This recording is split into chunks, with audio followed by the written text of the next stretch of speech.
اعوذ باللہ من الشیطان الرجیم بسم اللہ الرحمن الرحیم استغفر اللہ ربی من کل ذنب و اتوب الیہ۔ السلام علیکم میرے پیارے بچوں، کیسے آپ سب؟ بیٹا میں آپ کو اپنے اس چینل میں خوش آمدید کہتی ہوں، اور آج انشاءاللہ ہم لوگ شعر نمبر 8 اور 9 کی تشریح کر لیں گے، اور ہماری یہ ساری ہم جو ہے وہ پوری ہو جائے گی۔ ٹھیک ہے، تو ہم اپنے لیکچر کا آغاز کرتے ہیں۔ چلے شاباش بیٹا، ہری اپ۔ شعر نمبر 8 سنے کیسے ہیں وہ۔ آب رواں کے اندر مچھلی بنائی تو نے، مچھلی کے تیرنے کو آب رواں بنایا۔ اس شعر میں صرف ایک لفظ جو ہے وہ مشکل ہے، آب رواں۔ آب رواں کا مطلب ہے بہتا ہوا پانی، آب پانی اور رواں بہتا ہوا۔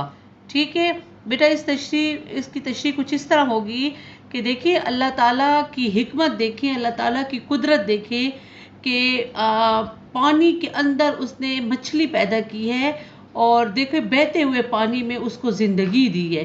ٹھیک ہے، اگر پانی ایک جگہ پہ کھڑا ہو جائے تو اس میں بو ہو جاتی ہے، وہ بدبودار ہو جاتا ہے، اور اس میں زندگی کا وجود ہی نہیں ہوتا، اور پانی میں جو ہے اس کا ذائقہ بھی خراب ہو جاتا ہے۔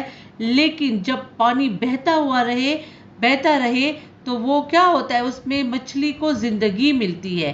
ٹھیک ہے، اگر آپ سوچیں نا، یہ اللہ تعالیٰ کی قدرت نہیں ہے کہ اگر انسان دیکھے پانی میں ہو، اندر چلا جائے پانی کے اندر، تو وہ زندہ نہیں رہ سکتا، اور اسی کے مقابلے میں تو دیکھیں نا، پانی کے اندر انسان چند منٹ بھی زندہ نہیں رہ سکتا پانی کے اندر، اور دوسری طرف دیکھیں کہ مچھلی جو ہے وہ پانی کے بغیر نہیں رہ سکتی، اور پھر بہتا ہوا پانی ہو تو وہ شفاف بھی ہوتا ہے، اور یہ سب اللہ تعالیٰ کی قدرت ہے۔ اچھا جی، شعر نمبر 9 ہے، اور یہ آخری شعر ہے۔ ہر چیز سے ہے تیری کاریگری ٹپکتی، یہ کارخواں تو نے کب رائے گاں بنایا۔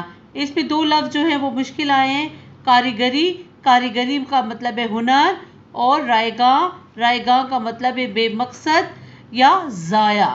ٹھیک ہے، اور اس میں ایک لفظ یہ بھی ہے کارخانہ بیٹا آپ کو تو پتہ ہے کہ جہاں پہ مختلف قسم کی چیزیں بنائی جاتی ہے، تو یعنی دنیا کو کارخانے کے ساتھ تشبیہ دی گئی ہے۔ ٹھیک ہے، آخری شعر میں شاعر کیا کہتا ہے کہ دنیا میں آپ کسی بھی کونے میں چلے جائیں، چاہے پہاڑ دیکھیں، دریا دیکھیں، بہتا ہوا پانی دیکھیں، پودے دیکھیں، جانور دیکھیں، انسان دیکھیں، اور مختلف جو ہیں چیزیں آپ دیکھیں، تو انسان سوچ میں پڑ جاتا ہے کہ آخر اس کو بنانے والا کوئی تو ہے نا، اور پھر اس کی ذات کتنی بڑی۔ آپ اونچے بلند و بالا پہاڑوں کو دیکھیں کہ انسان کو دیکھ کے ایک ہیبت سی انسان کے دل پہ طاری ہو جاتی ہے، ایک ڈر اور ایک خوف سا طاری ہو جاتا ہے کہ یہ پہاڑ کتنا اونچا ہے، آخر اس کو بھی تو بنانے والا کوئی ہے، تو وہ کون ہے؟ صرف اور صرف اللہ تعالیٰ ہے۔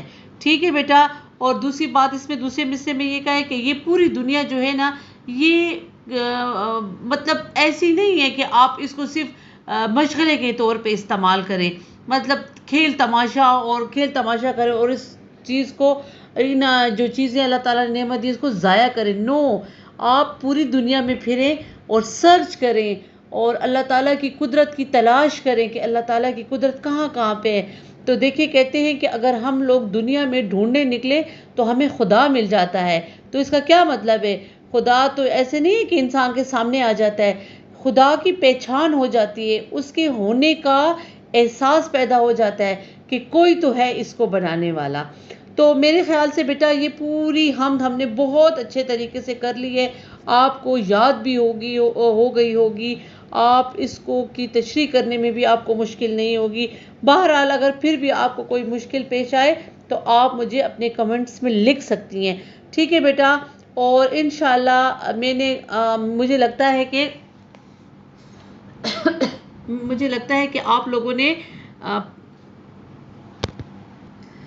اچھا بیٹا، مجھے ایسے لگتا ہے نا کہ ہم لوگوں نے یہ پوری ہم کی ہے، اور اس میں ہم تھوڑے سے ایسے بھی ہو گئے نا کہ تھوڑی انسان کی بوریت بھی ہو جاتی ہے۔ ٹھیک ہے، تو میں نے اس کے لیے آپ کے لیے ایک بہت سرپرائز ویڈیو سوچی ہوئی ہے، تو وہ انشاءاللہ میں آپ کے نیکسٹ لیکچر میں آپ کو بتاؤں گی۔ ایک بہت دلچسپ وہ بالکل آپ کے لیکچر اور آپ کے ٹاپک سے ہٹ کے ہوگی. آپ کو ذرا سا وہ بھی فریش بھی تو کرنا ہے نا. تو میری اس ویڈیو کا انتظار کریں. میرے بیٹا جو میرے چینل پہ نئے ہیں وہ سبسکرائب کریں، اور جو پرانے لوگ ہیں وہ ضرور لائک کریں اور کمنٹس کریں. اللہ حافظ.